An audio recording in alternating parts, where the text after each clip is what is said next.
and welcome to the Great Birth Rebellion podcast, where we grapple with current research to help you get the best out of your pregnancy, birth, and postpartum journey, while still challenging the dominant birth culture. I'm your host, Dr. Melanie Jackson at Melanie the Midwife, and I'm joined weekly by my co-host, B, from Core and Floor Restore, and this is the Great Birth Rebellion. Amazing. Welcome everybody to episode 28 of the Great Birth Rebellion. B is back after my solo effort. I did not enjoy being by myself. I missed not being here. It's been a little bit heckers on both our worlds. So, yay, we're back together. Let's dive into this today. And I'm so excited about this episode. This episode, I think, will be one of the most important episodes we ever record. People have been asking for it. And actually, I should mention that I told everyone it was going to be big babies, small babies this week. And it's I know, guys, I'm sorry. We're still... Tricked you.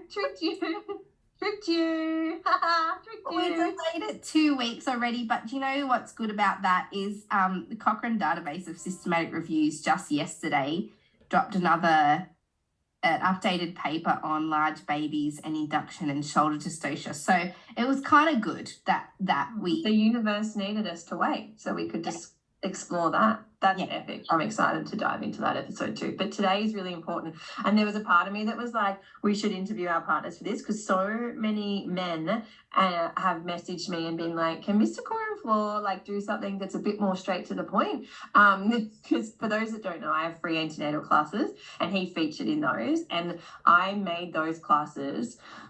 Basically, I was thinking about partners and specifically male partners when I made those classes, because when COVID hit, male partners were all that people were going to be able to have with them as support people. But I also made them with partners in mind, because as a midwife, I really see that partners are the most important people in the room. And whilst the person birthing is doing all the physical work, really the partner is the person that person birthing knows more than anyone else, right? And birth is all about safety in terms of what the 5 senses take into the 4 brains. And I'm going to talk about that in a little bit and unpack what that means, because people are like, what, 4 brains?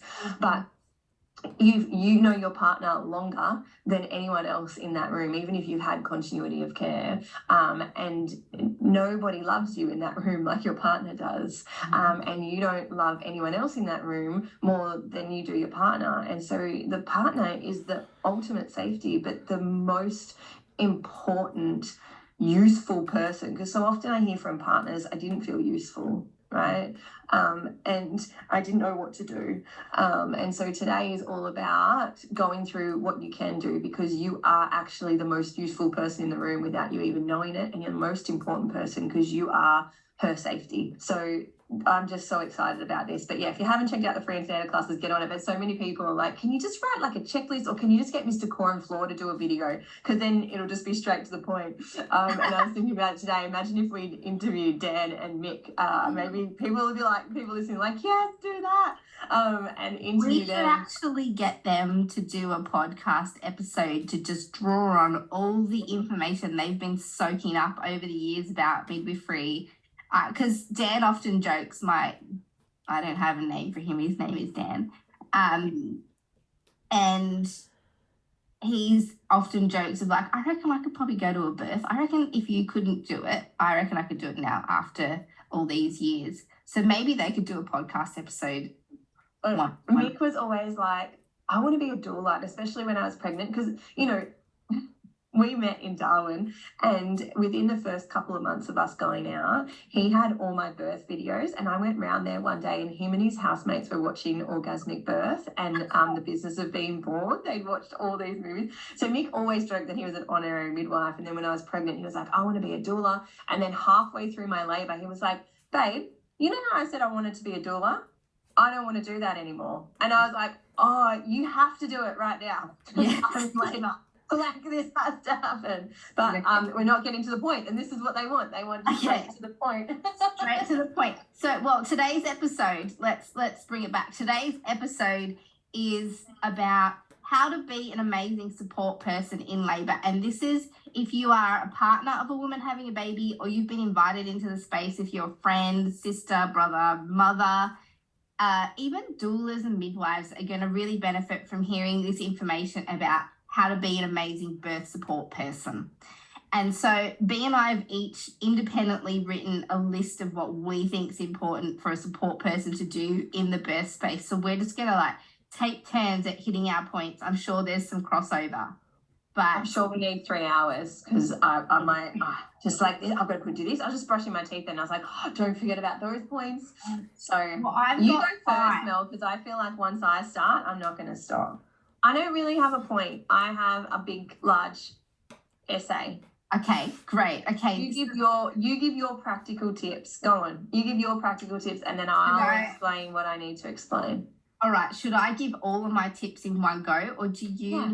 No, you go for it. Okay, all of them? Okay. Yeah. You know me. I'm just like, this is the point. That's the end of the discussion. All right. Good. Okay. Point 1. To be a great support person, you need to genuinely believe that she can do it. And if you don't believe that she can do it, just act like you do, or do the work before the actual labour to get on board with her belief system. So an example of this I've seen is a woman who I spoke to who was planning a VBAC. Her partner absolutely did not believe that she could have a vaginal birth and made that known to her. And then when she did have a vaginal birth, she was so proud of herself, but knew that she couldn't lean on her partner for support because he actually genuinely didn't believe that she was going to be able to have a vaginal birth. She did. So just the fact, if you believe that she can do it, then you're going to act that way in the birth space and support her in her birth choices.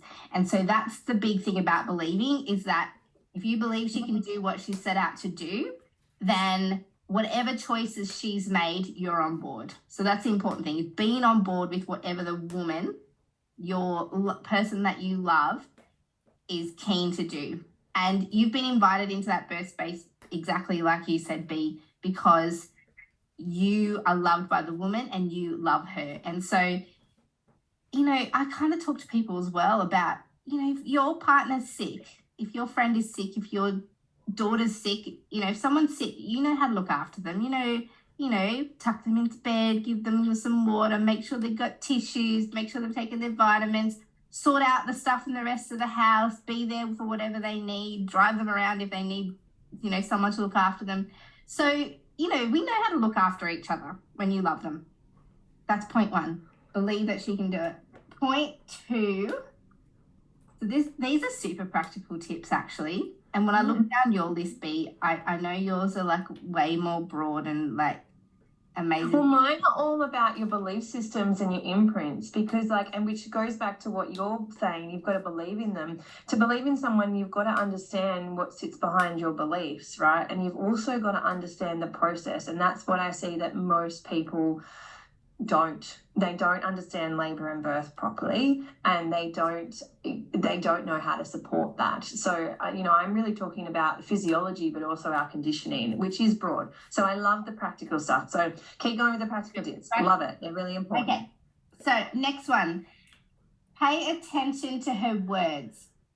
So when women are in labour, we actually don't really have a great capacity for telling people what we need. So any words that come out of a labouring woman's mouth are super, super important. Take a lot of effort. Take a lot of effort to get out. It's probably the biggest thing she's been thinking about during labour, and has been the only thing she's been able to get out of her mouth. So, I mean, for me as a midwife, anytime a woman says words in labour, I'm like, whew, what were the words? Hold on to every single one of them. That's what's important to her right now. Act according to what she's just said. So if she says something, firstly, it's super important. Don't disregard those words. Don't ignore them. Don't try and talk her around like, no. Can I give an example here? Yes. So my second labour, we were like 55 minutes in, and Mick came into the bathroom, and I knew I was about to birth my baby, and the only words I could get out was call an ambulance, because in my head I'd been like, you're going to birth a baby, the midwives aren't here, no one's here, we don't have any equipment, call the ambulance. So I said to my husband, call the ambulance. And he went, yeah. He turned around and walked away. He missed the birth of his second baby because he was in the kitchen. And when I spoke to him afterwards, I said, what was that about? And he said, I thought you were talking labour smack, right? I thought you were saying, call an ambulance because you wanted an epidural.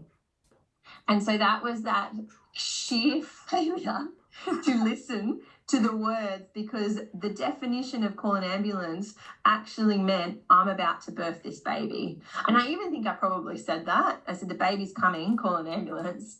But you know, he interpreted that. He wasn't listening with full listening ears. And this is what we do. We often listen to fix rather than listen to hear. And so we're not super connected and aware. So really, as you said, listening to every single word and trying to interpret what's going on in as a whole situation. And so he walked away and he missed the birth of his second child. And then when my girlfriend said there's a head, he ran back and he was like, what? How did that just happen? And I was like, what do you mean how did that just happen? I just told you that was going to happen. Biggest question is, did you call an ambulance? No, we didn't call an ambulance. He went out and made Vegemite toast. No ambulance was needed because we just birthed epically. And my son and I, we just totally smashed it with my girlfriend standing there. But I feel like that's a perfect example, right? Like you have to listen to actually what they're saying. And often when they say things like, I can't do this, the definition of it isn't that they can't actually do it. The definition of it is I need help. And so it's almost like we probably need a cheat sheet of the things that people say in labour and what it can actually mean. Because often when they're doubting themselves, that is the pinnacle point of labour emotionally, remembering that labour is very much an emotional process, just as it is a physical one, if not more. I would say labour is much more an emotional process than it is a physical one. That, you know, that is the pinnacle part of that, where what they actually need is support. So really understanding those words aren't often the direct translation of what she is saying. Look at the whole picture. But I think too, listening to the words, and then that directs your action. So if you firstly believe in her, if she says, I really don't want an epidural, right? If beforehand you're planning and she says, I really don't want an epidural, and then during the birth, she's like, oh my gosh, it's so big, I can't do it anymore, I think I need an epidural. If you followed step one, where you believe that she can do it and that you're on board with her plan, when she says, oh my gosh, I don't know if I can do it, I need an epidural, you're hearing, I need more support, this is really, really big. And then your belief in her can translate into, you can do this, babe. I've got you, I'm right here, let's do one at a time, right? So the woman's words just can direct what you need to do next. And what I want to say to this is that, I know I told you I'd let you talk, that was never going to happen. What I want to say to this is where birth mapping is crucial, that you birth map as a couple beforehand so that you are fully aware of what she wants and her beliefs in herself and what is important for her, so that then you can interpret the words. Because typically with birth planning, it's like, oh, it's, you know, it's almost dreaming up the birth you want, and it doesn't take into consideration all the other things that can happen. And I think with a birth plan, people often just write what they want, and then when what they don't want happens, they're trying to make decisions around it in birth. And labour and birth is not a decision-making time. The decision-making time needs to come beforehand, and this is where, as a partner or birth support person, you have to be involved in it and you have to be fully across it. It's the game plan, right? Think of it as a game plan. The coach or the players don't go into playing a grand final without going through their whole game plan together.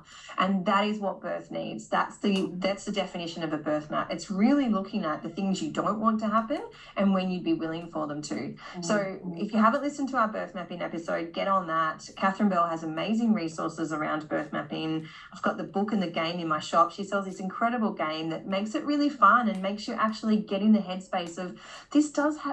Birth has to be prepared for in today's modern maternity setting. You can't plan for it, but you have to prepare for it. And these discussions are essential And they also guide you back to step one, which is to believe, because you've actually done the work to have that belief inside of you. Yeah, totally. And this also plays into, so in terms of paying attention to words, even when things are going really, really well, you know, when a woman says, oh, you know, just basic things like drink, pass her a drink, or I need to go to the toilet, help her up to go to the toilet. She's not saying I need to go to the toilet and you're like, okay, cool, that's nice. It's when she says I need to go to the toilet, that means you've got to help her up and take her to the toilet and sit with her at the toilet and hold her hand and help her do this and that and that. So it's like we're kind of incapable of doing anything else other than have a baby when we're in labor. And so we want to be incapable because we want to be in the zone. And if you're having to do other things and you're having to care for yourself and think for yourself in a prefrontal cortex way, then that brings you out of the labor zone. I'm going to talk about that in a second. But there's a danger zone and a labor zone, and you want to keep her in the labor zone, which the labor zone is complete safety. This is a really practical tip. Actually, it's probably my most practical tip that goes along with that is please don't ask her questions. Don't ask her questions. Right? Don't ask her questions. So when she says, I need to go to the toilet, you don't say, do you want me to come with you? Do you want me to help you? You can say, I'm going to come with you if you don't want me in there, because there are people that won't want you in there. Just tell me to get out. Right? And this is where we hold no offense and no emotions around the words that she gets out. Don't take offense to anything she says, because she is working hard to get those words from brain to mouth. But don't ask a labouring person questions ever. This is you, midwives and doctors, especially. You don't say, do you want a heat pack? You say, here's a heat pack. If you don't want it, put it to the side. Exactly. Here's a drink. If you don't want it, don't drink it. Because when you ask a person a question, you take her out of the labor brain, which is that deep middle part of the brain that's in control of our feelings and our behaviors, right? Because labor is very much a feeling and behavior process. It's not a thinking process. And then it puts us into the thinking brain, right? So the way I like to explain this is you're busy at work, and you're right in the depths of something and you're coming up with epic stuff and you're in that work zone, and then someone comes up and says, hey, do you want to have lunch? Do you want like a turkey sandwich, or do you want a beef sandwich or a vegan sandwich? I'm trying to cater to all the needs here. And you're like, oh, I just missed my point. Now I don't know what I was saying, right? Or now I don't know. And I'm out of that work zone. That is crucial in labor. Never ask a laboring person a question. Just offer everything. If she doesn't want it, she won't take it, and you haven't disturbed her. Right? It doesn't have to be all this question based. I just think about how many questions poor labouring women get asked. And yes, so they should. It's an intervention, really. Yeah. Think of a question as an intervention. You are disturbing the process. Yeah. So a woman shouldn't have to think and make decisions in labour. So, you know, even the basic level of I need to get out of the pool so I can go to the toilet. You know, don't go, oh, where do you want to step out, babe? No, just you're coming out at this side, I've put a towel down. Like, you know, that kind of thing. The other thing when words are really, really important is so this is particularly for women who are in hospital and maybe need to be advocating for themselves a little bit more than if you're at home or at a birth centre, or if you had your own midwife. If the woman who you're supporting says, no, I don't want that, well, that's the answer. Right? So if you're thinking about, for example, I'm thinking about a recent example where I was in hospital with a client and the doctor said, I might need to do an episiotomy. And the woman said, no, absolutely don't want an episiotomy. So she'd already made her desires very, very clear. And then the doctor again, about 5 minutes later, like, I think I might need to do an episiotomy. And the woman again said, no, don't do that. And then in the absolute peak of things, when the baby was actually emerging, the doctor said again, I think I need to do an episiotomy. And I looked at the doctor and I said, she has said no twice to an episiotomy. You absolutely cannot do an episiotomy. And she said, oh, but she might tear. I was like, she knows that. She said no. We've already talked about it. You can't do one. And so in the absence of somebody like me standing there and advocating, if the woman has already said no to something, you know that the next time that thing gets brought up or offered, or if there's pressure put on to the woman about saying yes to that when she's already said no, you know that it's time, like you could say the simplest thing of she's already said no to that. And that's you advocating. So if you're paying attention to her words and the woman has already said, no, I don't want that, you've already got the answer. And so don't leave it to her to keep defending herself or advocating for herself. Now you know it's time for you to step in. And when I do birth debriefs, this is one of the biggest things that comes up, is people saying no and not being heard, which is assault when it's our body. And you really have to think about that. The person birthing, whilst it is an incredibly powerful event, it's an incredibly vulnerable event that can leave them with a lot of emotional trauma, even if everybody's well.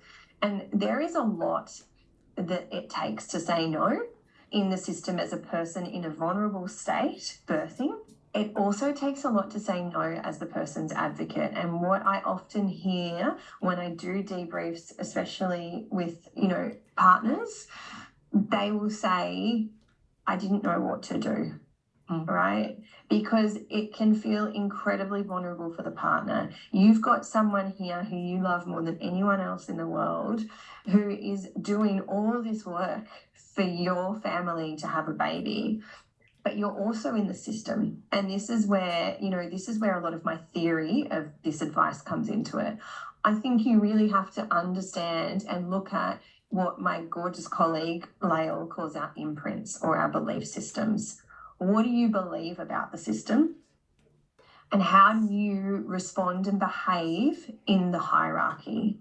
Because what I typically see play out is internally your gut instinct is telling you, she's saying no, I need to advocate for her, but your good boy brain or your good girl brain that you've been deeply conditioned to step into when there is authority figures around, and that is the hospital system. Doctors and midwives are the authority. And most people's belief system is birth is a scary event where women and babies die all the time, and it has to be in hospital in order for it to be safe, and the doctors and the midwives are the experts. Doctors and midwives are typically experts of the system, and physiological birth rarely happens in the system. What most people are wanting when they go into birth is a physiological birth. Not all people, and I just want to acknowledge that because not all people want that. But what often happens in our birth, especially the first birth or the first birth you attend, is all this conditioning is at its peak and it plays out. And so when I do a birth debrief, people say, I really needed my partner to advocate for me more. And the partner will say, I just didn't know what to do. I felt like they were the experts and they knew what to do. And while she wasn't liking it, it was something that had to be done. Otherwise, people were going to die. So Mel and I have done episodes around this, around physiological birth. But my biggest thing to prepare people as support people is look at your story. What do you actually believe about birth, right? What were the stories you were told about birth growing up? Most people now enter their first birth and they don't even have experience of babies or children. And we see that, those couples that are like, okay, now we've got the child. How do we change a nappy? How do we feed it? What do we do with it? We've really removed babies and children from our culture. And we typically, especially considering we're giving birth later and later, we can live a good 20 years without having children in our lives. And then we go bang, straight back into it. Birth has been removed completely. And so most births that people attend, the first birth, that's the first birth for them ever.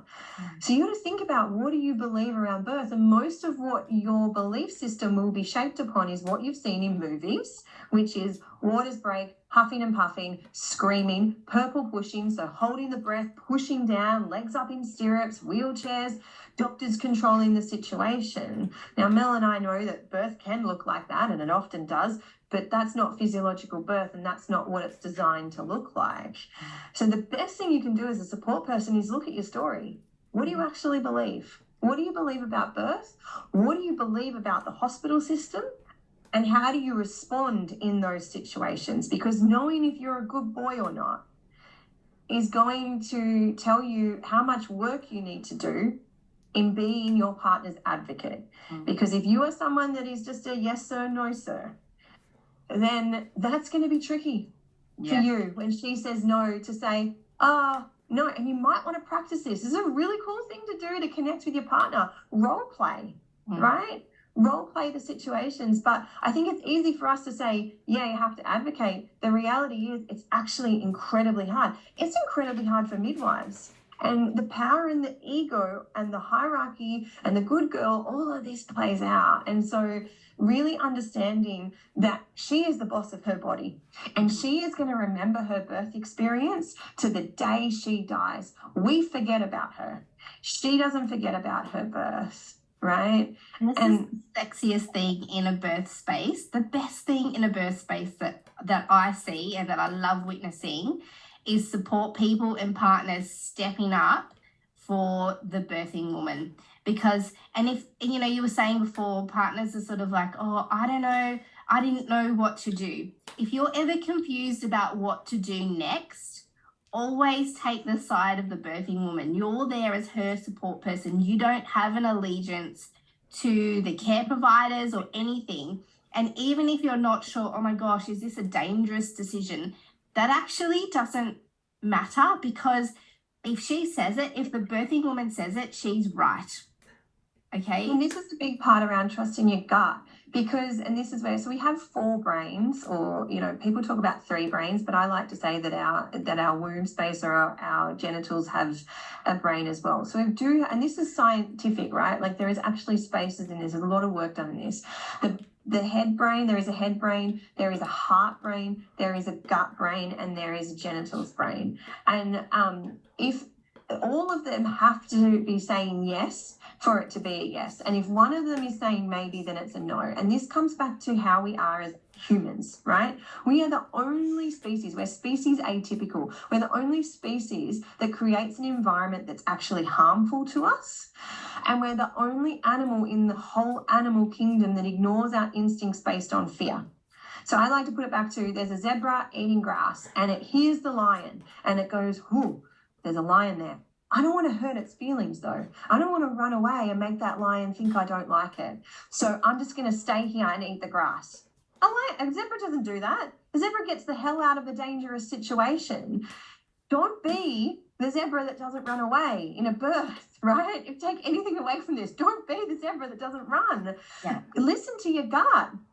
Because this is where people hold the trauma. They go, oh, I knew I should have said no, right? No one turns around from their birth and goes, I am so glad I made that doctor or midwife happy. I'm so glad I did what, you know, they were telling me to do, even though it didn't feel right. So you've got to look at birth is not the end point. It is the start point to your family, and every birth is a new start point to your new family. How do you want your family to move into its new life together? And really understanding that that's what you're working towards. And hopefully that will bring you back to, what is my gut saying? Mm-hmm. What is my heart saying? What do I need to do in this moment? Yeah, absolutely. And that's my point 2 of paying attention to paying attention to your words. But at a micro level of just the basics of like, I'm thirsty, that equals I want to drink. But if she says no, you got to listen, and you'll never ever regret being on the side of the birthing woman. No one ever regrets being heard. No. It's all we actually want in life, right? So to actually be heard. Yeah. So that's point 2. Point 3, super practical, words of affirmation. So little things like if you need to, and I've had clients do this, make a list of words or phrases they would love to hear during labor. Little things of, you can do this, you're doing amazing. Of course, you know, when a woman says, oh, this is really hard, you can do it, babe. Mate, you can do it. Like it's just, and this ties all the way back to point 1 of just believing that they can do it. And when women are in labor, it's a total mental game. In our minds, we're going, oh my gosh, that's a big one. Oh my gosh. And then, you know, on the other shoulder, it's like, no, Mel, you can do this. You're prepared for this. Your body can do it. Oh my gosh, but it's so big. Are you sure? Yes, absolutely sure you can do it, Mel. It's like the devil and angel on your shoulder all the way through labor. That's what's happening in our heads mentally. So if you can, as a support person, speak into that as a positive influence, that could be the thing that turns around a woman's mindset and mental capacity to keep going. And, you know, just little things like you're strong enough for this, your body can do it. You know, this is why people put affirmation cards up in their birth spaces and just words that can remind them of their capability. What you never want to say to a labouring woman is, maybe you should get an epidural. Maybe do you think you want to have some pain relief? Because what that says is, I don't believe that you're capable of this, and I think you need something to stop the pain because you're not coping. And it's so deflating. And women, even if they are coping, and it's so deflating. And women, even if they are coping, at that point, realize their support team doesn't believe in them. And then they feel like they don't have support, and maybe they do need pain relief because they don't have anybody on their side. So never, ever, ever, even as a midwife, suggest maybe you should. The amount of midwives that just hand gas over, Oh. and they just hand it like people, when people say to me, I didn't even want it, they just handed it to me. It's so everywhere I've practiced, I've walked into the room and been like, why has she got gas? Oh, I just gave it to her. Why? Because what that says as a midwife is where you're at, right? And it's the same with a partner. Whoever offers pain relief, whether it's a midwife, doctor, or partner, that says more about where you're at than where the labouring person is at. What that says is, I don't believe in that she can do this, and I also don't understand physiological labour, right? Because the pain is the greatest power. Really understanding pain, and I did an episode with Rhea Dempsey on this, you need to understand pain and why it is there, and that it is not pathophysiological. So again, this comes back to, what do we believe? What do we believe about birth? Most as society, you know, there's this whole, don't be a hero, love, get an epidural. Well, birth is your body working at its peak performance. And so if an athlete is running a marathon and at the 35-kilometre mark, their coach yells out to them, don't worry about running the last 10 kilometres, you've done enough, how about you have a lay down? That would never happen. We believe in our athletes, we coach them, we cheer them on. And if you're offering drugs, that's your belief system. And that is from your lack of understanding of why that pain is there, because the pain is the greatest power. And we have to create safety so that the pain isn't as intense, and we have management tools to help them work through it. But the pain comes because the body is working at its peak performance. The uterus is contracting, the uterus is a muscle. So just like when we hold a wall squat, and we feel that deep burn in our thighs and our glutes, that is because the body is working hard, right? Pathophysiological pain comes from when the body is experiencing injury. So when we've got a tooth pulled, when we've broken a bone, when we've cut ourselves, that is the body going, oh, something needs to be fixed, and fixing it.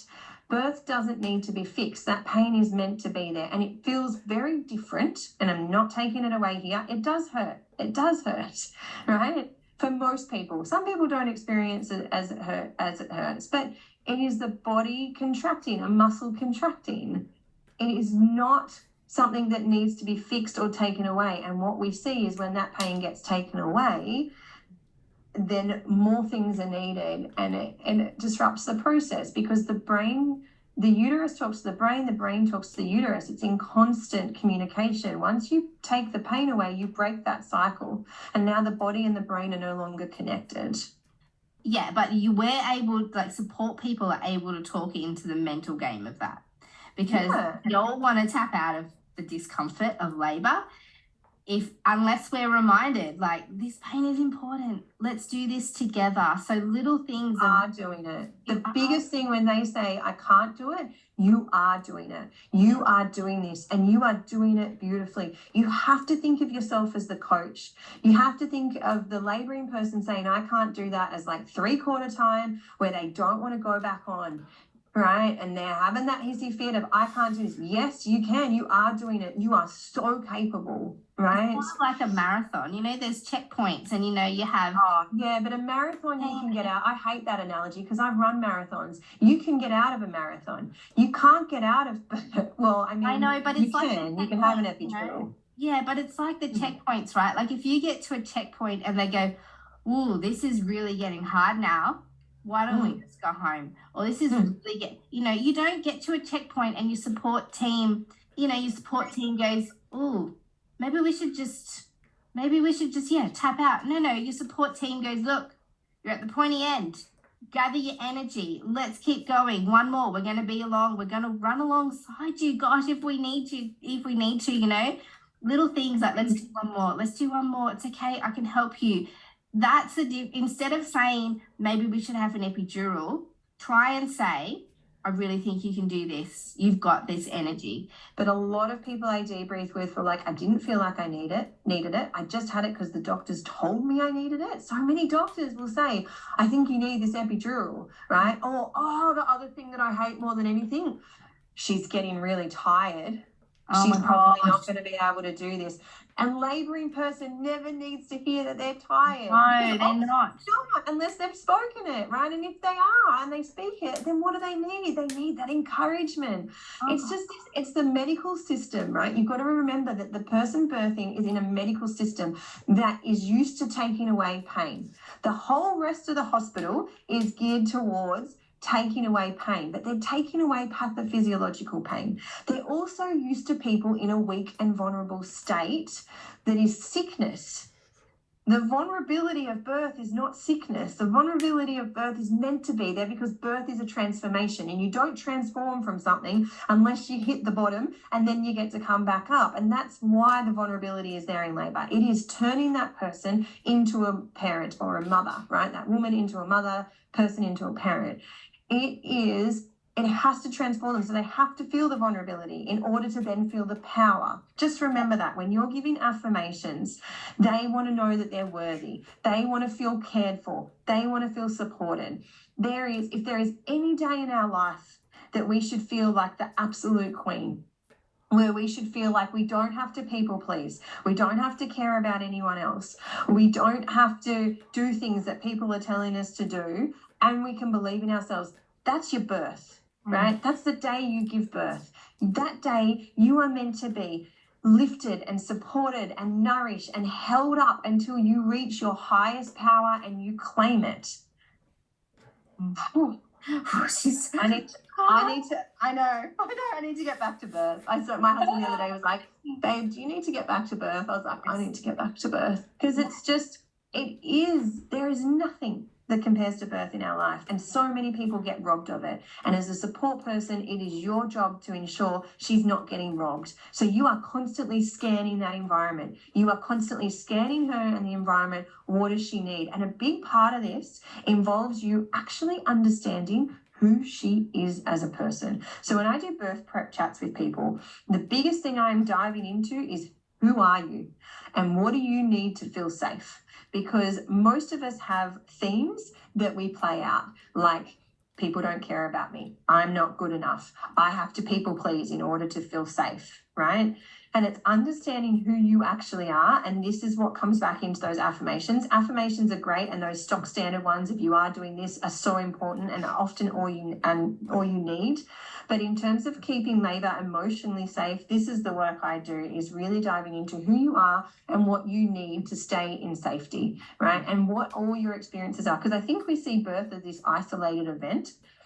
Birth is all our stories, right? We go into our birth with our whole life experience, and what often comes out in our birth are our wounds. And birth really highlights the connection you have to yourself, to your brain, to your heart, to your body, and to your environment. And so understanding who you are and how you react in those kind of spaces, and then understanding what you need, right? And so some people will have a story of, I don't feel supported, right? And so it's like, right, what do you need to feel supported? And some people will be like, I need my partner to never leave the room, or if he is going to leave the room, to tell me why he's doing it. Or I need someone to touch me all the time. Or I don't need someone to touch me, but I just need their absolute presence and energy. Mobile phones don't belong in the birth space. That's my next point. You're going to steal my thunder. Sorry. But that presence, right? It's that total connection and presence. She needs you 100% there. So really looking at who you are and what you need to feel safe. So thinking about yourself in a vulnerable setting and what you need to feel cared for, supported, and believed in, right? And some of that will be words, but some of that will also be actions, and being really vulnerable and honest with our partners, which we're often not. We often, in our most intimate relationships, live in a very superficial layer, and we keep ourselves safe and we protect ourselves. Well, what happens when that protection goes? What happens when you can't keep yourself safe anymore? What do you need to now have safety? And you need to know that about your partner. And if you don't, birth is a beautiful piece, a beautiful offering to get more connected with each other. And yes, and so you've highlighted, you're already moving into my last point, and then we've only got like 25 minutes to talk about yours. Sorry. Mine I've already talked about. So. You're like, I've already slotted them in to every one of your points. I've already ruined your time to only just have your chat. It's okay. So, okay, this was my my last point. Well, kind of my last 2 points is staying completely present, as you said. So part of that is not looking at your phone. Don't have your phone on. Put it on silent. Don't let it light up in the space. Don't let it ding with message tones or anything like that. This is the most important time to disconnect from that and connect into what's happening in front of you with the person who's giving birth. And part of being present, so it'll be different for everyone. You know, when I was in labor and before I was in labor, I spoke to my husband about, like, don't do like tickly soft touches. Hate those. I like a good solid hand on me. So firm massage, firm hand holding, firm anything. If your hand's on my head, put it on my head. Don't rub my head. Don't tickle things. Like, that's just how I like to be touched. He knows that from other parts of our lives. So, but some people love that. Some people love a light touch, little tickle. I knew what I did not want. You got distracted by thinking about having sex with Dan. Oh my gosh, I was just like, I know. It was so interesting to watch that. You were like, I'm thinking about having sex with my partner right now. Yeah, anyway, B just watched me look off into the distance as I was like, yeah. So here's what I mean, present, fully present. So not only do we need the sort of the social support, the emotional support of believing, we need the mental support of the words of affirmation. Yep, you can do this. We need the support and advocacy to have someone on our side, like you are on my team. We also need the physical support. So the physical bodily presence of you in the birth space. If your woman is in labor, or if you're a friend and you're supporting, or a doula or a midwife or anything, if you are the absolute biggest thing in that woman's life and you've been invited into her birth space to provide support, physically being there. So holding her hand on her shoulder. If she says, oh, my back hurts, she's not just telling you her back hurts for fun. Put your hands on her back, deep massage, offer a heat pack, do something. Her back hurts, right? This is your opportunity to be physically present. And in my free antenatal classes, there's lots of practical tips of how you do hip squeezes and shaking the apples. And so if you haven't watched those, please do. They're free and they're really practical tips on actually what you can do, because you need a tool belt, right? Yeah. You want to go into the birth with a tool belt of what you can do, and right, I'll do this now, and then I'll do that. And if you do something and then that's not working, don't just discard it, because often it'll work later on in different stages. So you kind of have these tools that you continuously rotate through and keep using to support her. So words, touch, massage, music, like you're constantly doing things. Like you are the project manager, really, of that birth. And the project is to keep her safe. And so really understanding that the body feels, it's constantly getting messages through all the senses. So sight, smell, touch, hearing, taste, all of those kind of senses are filtering into the body, and then the body deciphers whether it feels safe or not. Totally. And even, little things, it's like those tiny little things, like, when partner's like, oh, I don't know, what should I do? Just go and stand there and hold her hand, or give her a cuddle, give her a kiss, and just whisper into her ear of like, you're doing amazing. A hug and you're doing amazing, or you look so beautiful right now.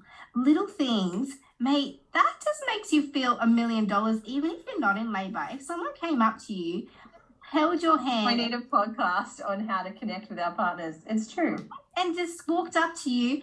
Imagine if I was in the kitchen cooking dinner and my partner walked up, held my hand and said, I just think you're doing an amazing job. How good do you feel for the rest of the day? He's getting sex that night, for sure. With a good firm hand. With a good firm hand. Sure, in the kitchen and in the bedroom. And in the bedroom. And so, what makes people feel good? Tell them they're doing an amazing job. Tell them they've got this. Tell them absolutely they can do a hard thing. So this is all about bolstering up the person who's in labor to help them get through a hard thing. And so be afraid of connecting with them, and don't be afraid of connecting with them in a foreign environment, because that can feel hard. We're often going to an environment that you've never been in before, like a hospital system, and this is why we bang on so much about calming the senses, because your brain typically does not feel safe in a foreign environment, and it doesn't feel safe in a clinical environment, right? Because our body interprets that, especially if we've been in a hospital before, we've had procedures before, as this isn't safe. But connection, true connection with people we love, always brings us back into safety. And so it can be harder to do when there's strangers around and you're not in your safe spot. But just remember, connection. How can I connect with her to make her or them to make them feel safe? And a really easy way is to just be close to them. And so if you've walked into a hospital room and the woman's there on the bed or in the bath or in the corner and you're on a chair in the other side of the room on your phone, you've completely disconnected from her journey and you're not being supportive. If you think to yourself, okay, if you don't know what to do and you think, oh my gosh, what do I do right now? Pull a chair up right close to her and just put your hand on her. And you could say something simple as, I'm here. And that's just like a big breath out of like, okay, he's with me or they're with me. I've got someone here with me. They're my points, B. My next point ties beautifully into what you've just been talking about, orgasm, right? And so my biggest point that I want you to have, if you've just come to this podcast because your partner's been like, oh, this is the episode for you, you need to listen to it. You don't just need to listen to this podcast. You need to know your shit. You need to know how birth works. You also need to know how the system works, because there's two different things playing out here. There's birth and the system. You need to know both of them.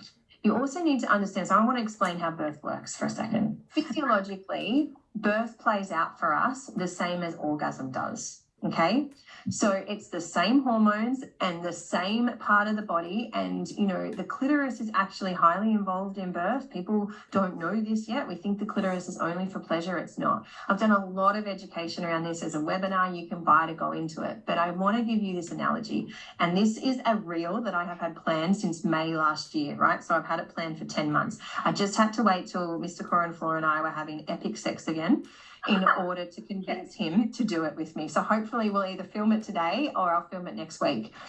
But I want you to imagine that you are having sex with your partner in a hospital room, right? And then a stranger walks in and they take your pulse and they say, you're doing a good job, keep it up, don't mind me. And they take your pulse and they take your blood pressure and then they walk out again. And then they come in and you turn off the lights and you get back to being intimate, right?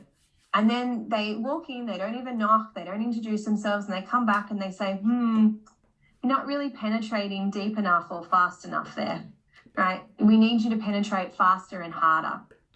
How do you think that's going to feel, right? Do you think you're going to be like, yes, I can do this, I can penetrate faster and harder? Do you think, that safety is going to be there for you to orgasm, right?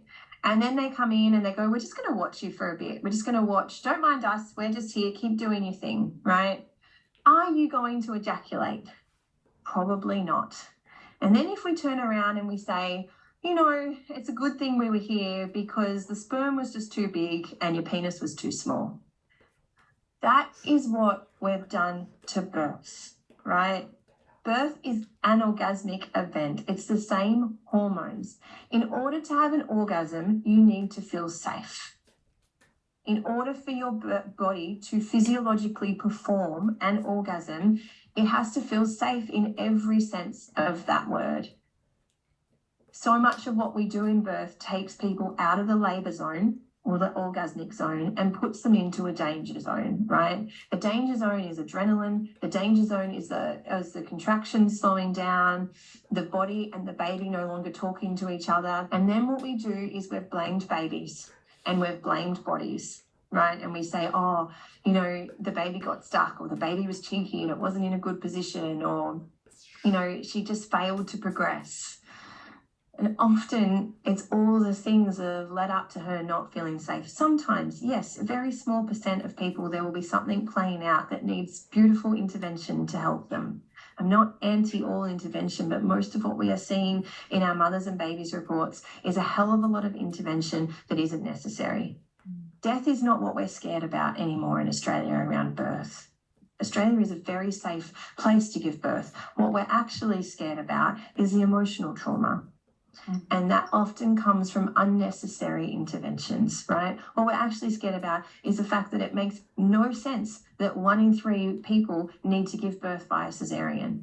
Women's bodies are incredibly capable and babies are incredibly resilient, but we have generated a huge fear around it. And we've also taken out a deep understanding of what is playing out. Birth is a deeply chemical process, just like orgasm is. And those chemicals aren't released and if the body doesn't think that it's safe to. So I want you to think about orgasm.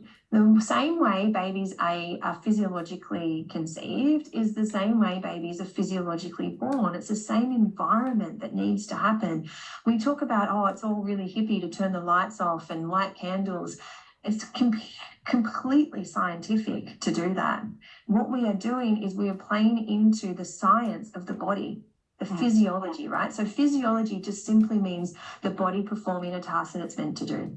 Birth is physiological, just like weeing, pooing, breathing, orgasm. They're all things that our bodies have been designed to do. They're functions of the body. Yes, sometimes we have difficulty with orgasm. Yes, sometimes we have difficulty with pooing. We get constipated, we get hemorrhoids. Yes, things do come up. But typically it's what's going on around us that affects that, right? Stresses. Physical and emotional stresses. So really want you to think about danger zone, labour zone. What can I do to bring her back into the labour zone? What can I do to make her feel safe so that she can have that oxytocin flowing through, right? So oxytocin is the same hormone we release when we have an orgasm. The highest dose of it we ever get in our lives is where we give birth to our baby and our placenta physiologically. The baby coming out is not the end of the birth. The placenta coming out is the end of the birth. The baby coming out is not the time to start calling people. They will know your child has been born. They don't need to know straight away. Wait until the birth is complete. Yeah, so brains is something you can hold on to. I just want to say this isn't the end, right? There is so much that Mel and I have done out there. Get onto it. Keep educating yourself. Like we've covered a lot of these in most of what we do in other episodes as well. But brains is something that you can have to here, right? The doctors are telling us that we need to do this. She's saying she doesn't want it. I don't know what feels safe. I don't know if it's a full body yes or not. Brain stands for B is for benefits. So you say, what are the benefits here? What are the risks, right? So if someone says, okay, we need to do an epidural and an episiotomy. All right, what are the benefits? What are the risks? What are the alternatives? What is my instinct saying? And that's about connecting to your gut. What has to happen now? And can we please have some space? So BRAINS. The space is, can we actually have some space to, when we're not feeling vulnerable and under the pressure to say yes to the hierarchy, to actually go, is this right for us? Is this what we need? And what happens if you do nothing? Oh, yeah, it ends with nothing. Yeah, I think it is. You're right. Brain stands for episodes as well. But brains is something that you can have to run through when you think, I don't know what to do here, right? The doctors are telling us that we need to do this. She's saying she doesn't want it. I don't know what feels safe. I don't know if it's a full body yes or not. Brain stands for B is for benefits. So you say, what are the benefits here? What are the risks? Right? So if someone says, okay, we need to do an epidural and an episiotomy. All right, what are the benefits? What are the risks? What are the alternatives? What is my instinct saying? And that's about connecting to your gut. What has to happen now? And can we please have some space? So BRAINS. The space is, can we actually have some space to, when we're not feeling vulnerable and under the pressure to say yes to the hierarchy, to actually go, is this right for us? Is this what we need? And what happens if you do nothing? Oh, it ends with nothing. Yeah, I think it is. You're right. I said now. But it can be like, what has to happen now? And what happens if we do nothing? I think, so it's what actually has to happen now, right? So if they're coming in saying we need to do a vaginal examination, right? What are the benefits of the vaginal examination? What are the risks? What are the alternatives? Well, the alternatives are we don't do one. What's my instinct saying? Well, my instinct saying she's doing a beautiful job progressing. Why does someone need to stick their fingers inside her vagina? There's nothing wrong here. She can just keep going. What has to happen now? What happens if we do nothing? Well, probably nothing. We'll probably just get a bit more pressure. Can we have some space to decide, right? So write brains down, write what it stands for, now or nothing, and then looking at and bringing that in at every time there is a decision that is forced upon you to be made. So in quick summary, you want to give that, Mel? Yeah, let's do a summary. What did we just talk about? So, number 1, believe she can do it. Pay attention to her words and support whatever she's just said. And sometimes you got to read into what she just said. So I'm thirsty isn't just information, it's get me a drink. Words of affirmation, always offer encouragement so that she's being mentally bolstered. Physically stay present. As B said, the BRAINS acronym, if you're sitting there trying to make a decision together, always take the side of the birthing woman. So as B was saying, don't tap into the good boy, good girl, good support person role. If you're there, your sole focus is on advocating for the desires of the woman who's giving birth. Yeah, saying no is allowed. Most people say, I didn't even know I could say no.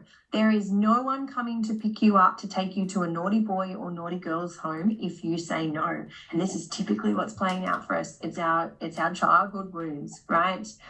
That you can say no. A hospital is not a prison. It is her body. It's your babies, your baby or babies. It's your choice. She can say no to anything. And if she's not listened to, that's assault. Can I also suggest for support people is aggression and being impolite never gets you anywhere either. So if you're advocating, just using some really almost emotionless words like she's already said no or she doesn't want that.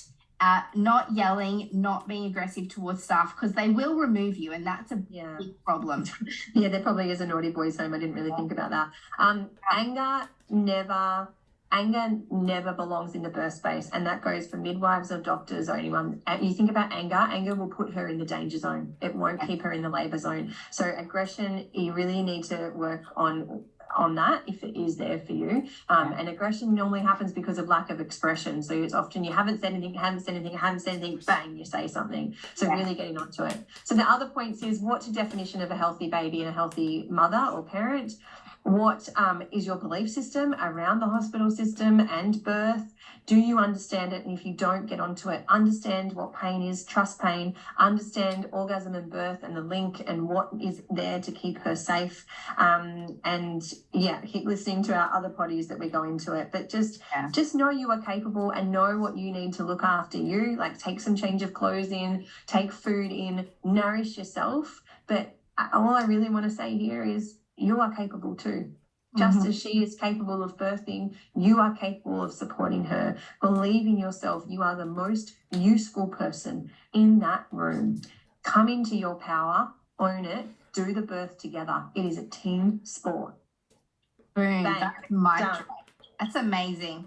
All right, now you all know how to support a birthing woman, whether or not you're a partner, a friend, a mother, a doula, a midwife. These are the fundamentals of being an epic support person. Thanks for being with us today, guys. We'll see you next week in the next episode of The Great Birth Rebellion. Thanks for listening with us today. Don't forget to subscribe to our podcast on your favourite podcast platform and join our mailing list at melaniethemidwife.com.